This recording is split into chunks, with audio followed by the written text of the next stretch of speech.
Expat entrepreneur isn't something to aspire to. It's just a term I use to describe certain actions that, in my experience, have the potential to make you happier.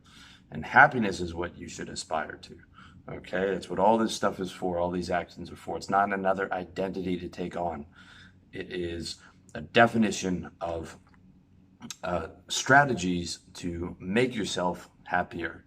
Okay, the benefits to becoming an expat entrepreneur are many. Okay, and I'm speaking from personal experience, speaking to you in Thailand right now. I own two businesses as well as a full schedule of coaching clients. And my life has benefited massively and drastically as opposed to being in Canada in the middle of winter in a job I hate. Okay, so there's 15 benefits that I've experienced from being an expat entrepreneur. Number one, you can lower to eliminate your taxes depending on your structure. Number two, you can geo arbitrage your income from a strong amount of income and currency into a much cheaper country and currency. Number three, geo arbitrage your sexual market value, which, let's be real, guys, is important. Number four, better weather. Number five, better lifestyle. Not every country, but a lot of countries like Southeast Asia are just a lot more fun than miserable, cold, unfriendly Canada. Better investment opportunities.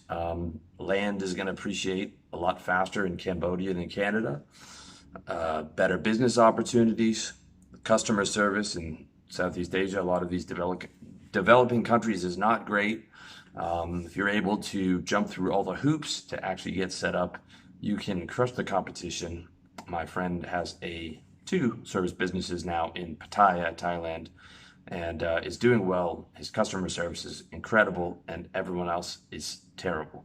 And I mean that it's terrible. There are tremendous opportunities in service businesses in developing countries if you have the patience to jump through all the hoops and the patience to manage people who maybe haven't been raised to, I shouldn't say everyone, do things at perhaps a standard that you're used to or above and beyond.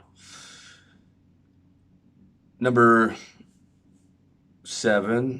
eight, better bank accounts. Okay. Top safest bank accounts in the world. You can see the link in the information below. America doesn't start till like 50. Okay. And the top 100 safest banks, none of them are the big American banks. They're like agri banks. Safest banks in the world are Germany, Switzerland, Hong Kong, Singapore, Australia, a couple Canada. And you got to leave to go get those. Okay. You're not going to be able to open those remotely. If you can open a bank remotely, it's not a safe bank. Better interest rates. Okay. 4% and up. Very much a possibility in Malaysia, in Georgia. That's not just in the local currency. That's in US dollars. You can get that because they actually want your money as opposed to the banks back home that don't really care. Multiple passports, okay, because the world's unstable. You don't know what's going to happen next. I'll probably never get another passport, but depending on where you come from, it could be a good idea. Especially this applies if you're a U.S. citizen because you're taxed regardless where you live. If you're Canadian like me or Australian or New Zealand or any of these countries, you don't have to renounce citizenship to no longer pay taxes. You just have to be able to prove that you're a non-resident of your home country. But if you're American, you do. And if you're making $100,000, $250,000, $500,000 a year, okay, that citizenship is costing you millions of dollars a decade, not to mention the fact that you could be reinvesting that money and compounding that interest. Number 11, travel. Personally, I hate traveling. I'm traveling to Pattaya in the Philippines. I'm not looking forward to it at all. But I love living in new places, and having a location independent business allows that. Plan is Philippines is the new destination spot. Let you boys know how it is. But I do know that the visa situation there is a lot easier than where I'm at now. Number 12, better treatment. Okay, my friend Andrew Henderson says, go where you're treated best, and he is correct. You want to go to a country, where you're treated well. If you're not being treated well where you're at,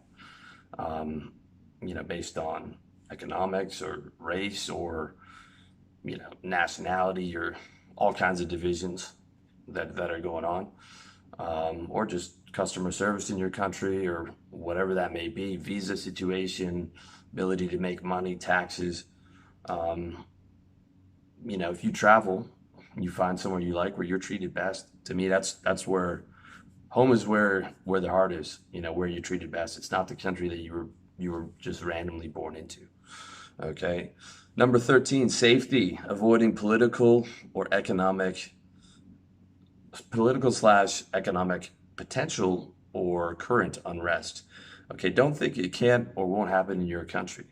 Venezuela's going through it. Cyprus and Turkey, even though it wasn't, violence-based, it's economics-based. If you had bank accounts in Cyprus, if you were living in Cyprus, you're watching your life savings being confiscated by the government. Okay, and if you're in a high-tax Western country, it's like 90%, 100% of GDP is going to pay down the debt. In Japan, it's 200%. Okay, don't think that can't happen. This is just the reality. Now, on the violence side, when I was in high school, made a trip to Mexico. Okay, wouldn't do that again. Some guys are over there, but I wouldn't be. I watch a lot of that cartel stuff, and those guys are just too hardcore, man. But that only happened in the last 10 years when they started escalating that drug war. Okay, and even like more serious, if you were in Germany in the 1940s, you should have been out of there by the time that war hit. If Russia, the 1920s, you should have been out of there. North Korea in the 1950s, right? The people that were casualties of that war, not to put blame on people, just should not have been in that country.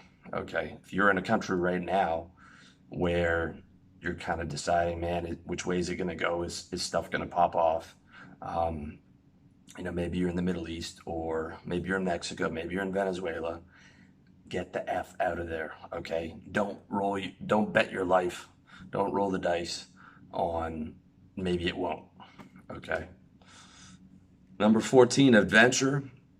Picking up and moving your life without a safety net or a job waiting takes balls and is a definite adventure. It's an antidote to boredom.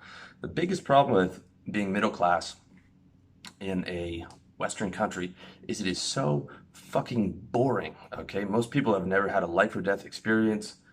They're sitting in an office all day, not feeling alive, from birth to death in that safety net. Okay, and there's a lot of great things about safety and peacefulness and consistency, reliability, all that stuff. But boredom is not one of them. Okay, and sometimes you have to remind yourself that you're fucking alive. Now, I'm not a big fan of these gap years or any of this other bullshit, because I think you should be getting into your own business as soon as possible if you don't have one, and sacrificing to do that. And then you don't need a fucking gap year. You can just move somewhere else and not have to go back and not have to cram everything into some crazy traveling schedule. Okay. Adventure. It really is an adventure, moving out and exploring the world. Number 15 is freedoms, okay? On your adventure to Thailand, you can drop your stuff out at the hotel, walk a few doors down, rent a motorcycle with no license, no helmet, no anything, okay? And drive it around the city, park it on the sidewalk, and no one gives a fuck. And you'll start to see how strong the control grids were in your home country. Now, again, there's benefits to that, okay? Driving here in Thailand is the 4th dangerous in the world. I'm actually going to retire my motorcycle once I go to the Philippines. It is quite risky. That being said, freedom's always more dangerous, but it is something that should be, I think, experienced. And it's hard to describe if you haven't been outside of your country or to countries that are vastly different. The experience with that freedom, it's so tangible, it's so real, it's so you feel like you can kind of do anything. Okay, and that's a fun thing.